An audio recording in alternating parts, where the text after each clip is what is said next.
back, and today I have a book review for you, and that is A Curse So Dark and Lonely by Brigid Kemmerer. This is another Beauty and the Beast retelling, which I love. I'm sorry, I just love the whole storyline and the tropes that go along with it. I love it. This is probably the best one that I've read so far, besides besides A Court of Thorns and Roses, which is right there. You can see it right there. Yeah, so like I said, it's a Beauty and the Beast retelling. We all know how Beauty and the Beast goes down, but it's about this girl named Harper who has cerebral palsy. I hope I'm pronouncing that correctly. But she has it to where it only affects like her left leg, and she had to have a bunch of surgery, so it's not like as prominent. But I thought it was really nice because when I read that, I was like, holy crap, a character with a like physical disability is not something you really see in fantasy. So I thought, I was like, kudos to you for including that. I loved it. And basically she is kidnapped, obviously, by Ren, aka the Beast, and taken. She's kidnapped by Ren's manservant named Gray, who we're going to get into later, and is taken to his palace, and he has to, instead of the whole has to fall in love before like the last petal falls, or in the case of A Court of Thorns and Roses, before he's like trapped by the girl and his kingdom falls or whatever. So yeah, he has to make her fall in love with him within a season, so it goes from fall to winter. So she's kidnapped on like the first day of fall, and then when winter rolls around, if she hasn't fallen in love with him, he turns into a beast, massacres a crap ton of people, and then he transforms back into human. So he has to like relive this, and he's relived it 300 seasons, which is 5 years in like his town's real world, because the season ends like if the girl doesn't fall in love with him and he turns into the beast, or he kills himself or is killed. So sometimes the seasons last a couple days, some will last like a full season or whatever. It's kind of complicated to explain. So yeah, I freaking loved this book. Oh my god. Like, it follows Beauty and the Beast a lot like the Disney version a lot closer, whereas A Court of Thorns and Roses followed more of like the Grimm's fairy tale story of Beauty and the Beast. But this, it was oh wow, it's a slow burn. I mean, this is not a small book. It's like 496 pages. It's like pushing 500 pages. So it is an incredibly slow burn book.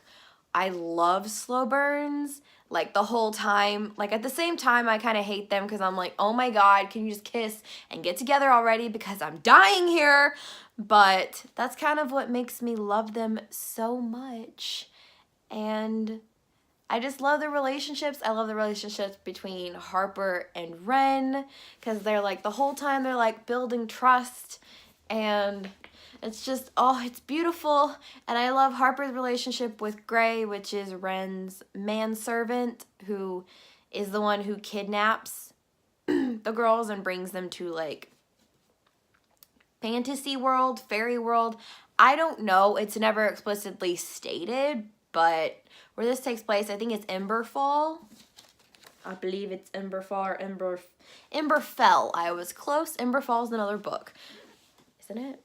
Emberfall's a book, right? I think it's a book. So anyway, she's taken to, he's the one who kidnaps the girls and brings them to Emberfell. So Harper was not the one that Gray was going after in the first place. So basically, Harper's like hanging out on like in an alleyway waiting on her brother to like finish up some stuff, and she sees Gray carrying this like limp blonde girl. And she's like, yeah, I think you're trying to murder her, so I'm gonna try and stop you.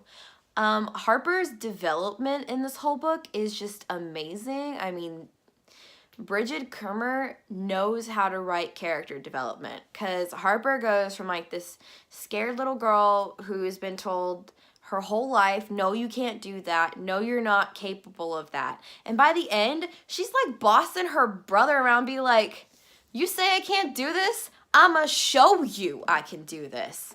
And I was like, bitch, yes, queen. Like, I love Harper. I am so happy that this is not a standalone. I'm so happy it's the start of a series, because I cannot wait to continue in this series. Now, in this okay, this is where I have to like completely spoil the plot twist, so if you don't want to be spoiled, please leave the video now. I will not be held responsible for spoiling you if you continue to stay. So stop this video, go read this book, or read a plot synopsis or whatever if you don't want to read it, or if you just don't care and you're never going to read it, then continue and stay here, okay? So basically, in the very end, you figure out that Gray, Ren's manservant, is actually Ren's like half-brother or brother or whatever, and I'm like, what? Excuse me? What the fuck? What? Like, I read that and I was like shell-shocked. I was like, this is, no. But like, the nice thing about Gray is that he doesn't like immediately go to Ren and be like, yo, I'm your brother, I'm the actual heir to Emberfell, get the fuck off my throne, I'm Prince, I'm the crown prince, I'm king now. No, Gray's like, yeah, I don't want that. I don't want to rule. I'm not fit to rule or whatever. And I was just like, oh my God. Like I said, I'm so happy that this is a series, because I cannot wait to continue. Can you tell? I'm like barely holding in my excitement. So, yes, before we go, I have a few announcements. I called the furniture place and I've set up a delivery date for my bookcase, and that is next Saturday. So next Saturday, I will be able to take everything off. I'm going to take everything off my shelves and like completely redo my bookcases, because I don't really like the way they are. I probably won't touch the Harry Potter shelf, and I think I'm going to make that another Harry Potter shelf, or I'm going to make that a Harry Potter shelf. I don't know. I haven't quite figured it out yet. But yeah, I'm halfway through The Gilded Wolves. Oh my God, I freaking love the book, because I swear one of the characters has like Asperger's or something, or it seems like they have Asperger's.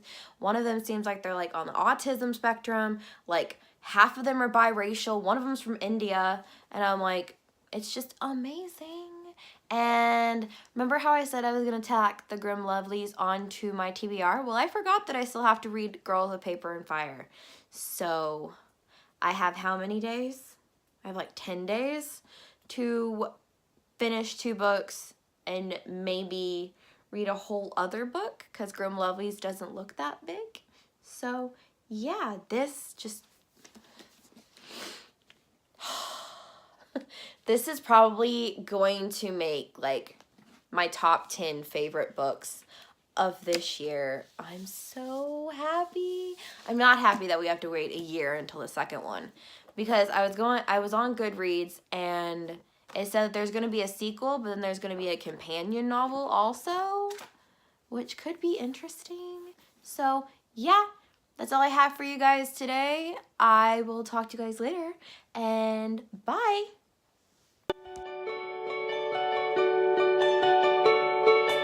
Ooh.